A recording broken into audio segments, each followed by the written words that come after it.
In the life of an Oakland gentrifier, you wake up illegally occupying unceded Ohlone territory, known to colonizers as the Lower Bottoms. You took an Uber to the body shop to pick up your Crown Vic, all 4 windows freshly replaced after being bipped in broad daylight by the lake. You didn't have much of value in the car, but you figure whoever did it needed your Shannon and the Clams vinyl more than you did anyways, so you thank them for the opportunity to provide mutual aid to your community. You stop at the corner store for a kombucha. They finally started carrying it. You'd been asking the owner for months now. You don't know his name, but you swear he loves you. Out front, you run into Old Man Hayward. He asks you to buy him some grapes. It's always f***ing grapes, man. You give him $5, but on the way out, he asks you to buy him grapes again. Classic Hayward. On your way to your part-time barista job, you get a slack from the entire polycule. They're breaking up with you, and you need to find a new place to live. Sock accuses you of weaponizing neurotypical privilege and toxic masculinity. Despite your identity as a cisgender female, you've made Aiden and Lavender uncomfortable. You correctly point out their framing as blatant butch erasure and prepare the call-out post. It's gonna do numbers on Lex. While drinking at Eli's last night, you met up with Sock's other partner, Gooch. Knowing you've been broke ever since your parents back in San Ramon cut you off, he offers you some side work. You haul an entire trunk full of stolen catalytic converters out to Point Richmond, wondering what went wrong with your life. If only you'd finished that damn degree at SF State, you could have been a successful gender studies professor by now. But instead you trek back down I-80 to the new apartment Gooch hooked you up with. It ain't bad for $17.50 a month. Day in the life of a Wichita white boy. Tired of the endless debate over East Side versus West Side, you bought your home in the true best part of town, South City. Excited to start your first day as an aerospace engineer, you get up early and make your way towards one of the highways. They all have like 3 different numbers. Is it 54?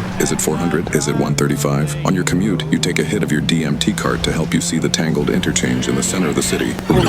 Surprisingly, it helps. You pull up to the office ready to design the coolest plane anyone has ever seen. This is gonna be way better than your old gig as a lineman for the county. But your manager, Goddard, has other plans. They're migrating all of the company's systems over to Salesforce in hopes he'll hook you guys up with preferred pricing. You've been assigned to show their account executive, Gooch, what a good time in Wichita looks like. You figured you could start with lunch. $10 calf fries at Whiskey Dick's, a Wichita delicacy. But Gooch says he's given up red meat for Lent. Weird. Didn't that end like a month ago? Oh well, you just take him to Panda Express. Their orange chicken is at least edible. After lunch, you guys go to Group Bank Arena to see the Shockers play. Gooch asks you why you took him to an empty-ass basketball court in the middle of the day. Hold on, the season's over already? You hand him your pen and take a hit together. Time travel back a couple months and enjoy the game. Shockers lost big to Tulsa yet again. Oh well, Gooch is not impressed with Wichita, but he knows he needs to score this sale. So he humors you as you drive him on the Kansas Turnpike, paying the toll with your company credit card. Toto. I have a feeling we're not in Kansas anymore. One of the machine elves, still clouding your vision, says as you cross into Oklahoma. Gooch is pissed. He says he's not allowed in this state after his golden driller incident. You rush to find a spot to turn around. On the way back, not a word is spoken between the two of you. You've got a text queued up for your boss recommending the company switch to HubSpot instead. This Gooch dude said Wichita is boring and there's nothing to do. You may have fumbled the discount, but Gooch fumbled the bag by turning down the calf fries. Day in the life of a California Republican. You get in your beat-up Ford F-350 only to find out your catalytic converter has been stolen, and that shit won't pass smog without one. Thanks, Gavin Newsom. You head into Fresno on a mission to find a replacement. You tune your radio to 580 AM and spend the whole morning listening to Rush Limbaugh reruns. He was right about immigrants ruining the country. Instead, the Democrats gave them driver's licenses and let them wreak havoc on our roads. Breakfast is the usual. A chile relleno burrito and a large horchata from Robertitos. The wrecking yard your buddy Gurpreet recommended is fresh out of Cats, all heisted last night. Apparently, the meth is really good this year. Some dude everyone just calls Gooch set up a lab out in Modesto and cornered the market. You don't want to mess with Gooch. Determined to fix your Ford and maybe pick up a little bag of Gooch's good stuff, you hop on the 99. Heading north, you stop and laugh at the bridge to nowhere. All that wasted cash on high-speed rail when they could have just widened 99 to 8 lanes. Modesto, California. Water, wealth, contentment, health. But you're not here for any of that liberal crap. You find Gooch slinging his wares outside the gas station on 5th Street. He gives you a first-time customer discount. It's really good stuff. So good, you forgot to ask him about your catalytic converter. Crime, traffic, inflation.